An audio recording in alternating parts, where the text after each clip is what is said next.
I'd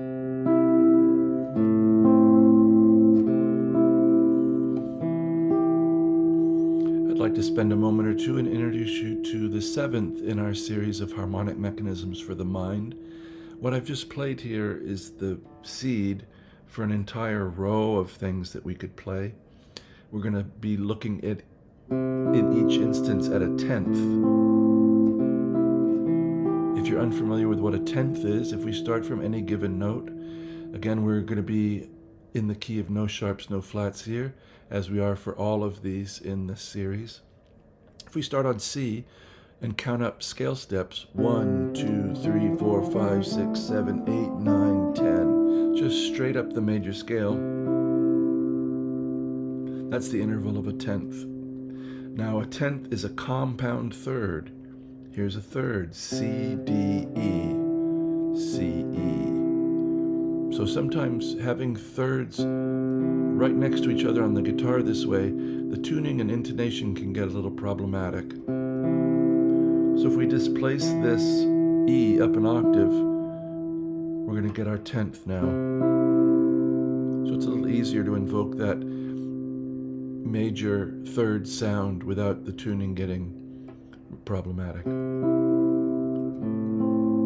And the bass in each of these cases is going to go down a third and up a third. So we're going to have C and E.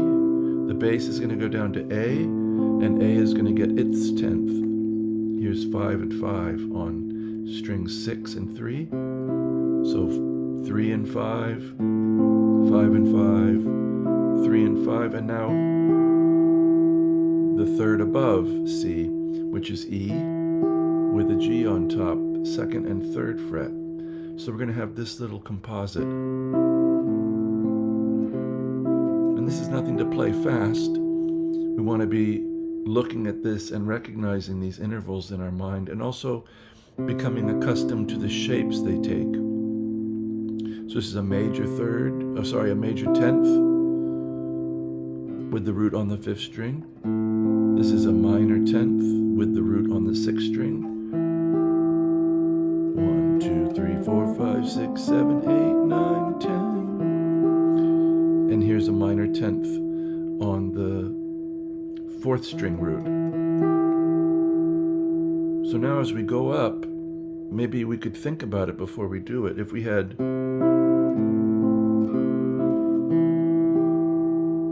so our next tenth up from C, if we move up linearly through the scale, we're going to have C and E are going to become D and F. I hope that makes sense. So if we move everybody up, D and F. So now we have a minor chord, or a minor tenth here on the 5th string. This was the shape for a major tenth.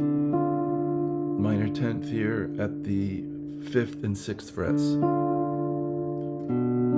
And again, we get, to stay in the scale, we get the same minor tenth from B. So the bass is dropping a third, and it's getting its attendant tenth. It's not easy to say, attendant tenth. 7 and 7, B and D.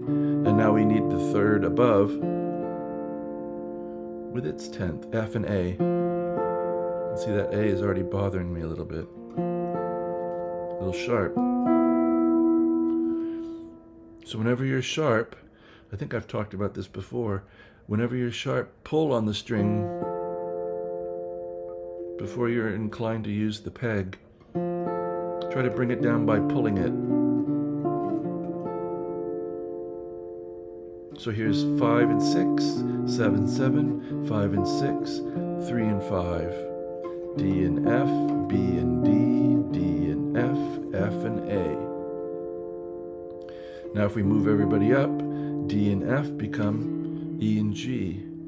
Now things are going to look a little different though, because we're here, E and G, 7 and 8. And our 10th here, down a third, is C. So now we have the offset look of a major tenth from the 6th string. Previously we've only had this straight across form. Now we're getting this offset form. Nylon strings are pesky. 7, 8, 8, 9, C and E, E and G. I wonder if you can feel the next one. Up a third. So our bass is always kind of looking, it's a little chord scale. Now with that, I should be able to leave you with it, and you should be able to go through and find all the rest, either with using your ears, or more to my hope, you would use it knowing the notes on the board and just looking at, well, if you can see the key of no sharps, no flats on the board, that's the goal of these things. So what did we have? C and E, D and F, E and G.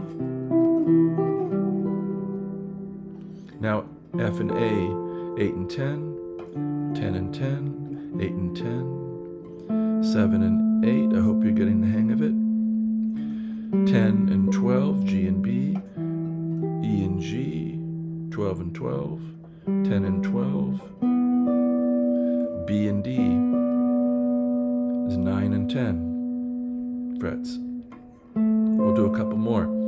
A and C, 12 and 13, F and A, 13, 14, 12, 13, 10, 12. And if you want to go way up, 14, 15, 13, 15, 16, sorry, 15, 16, 14, 15, and D and F, 12 and 13. It sounds all the world like a C major chord is going to happen. So we get this,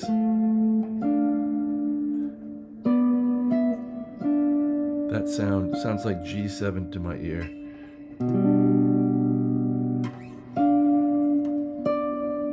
And then we'd be back home at C. C and C, 15 and 13. Here's combining them in a different way, just doing one set of each.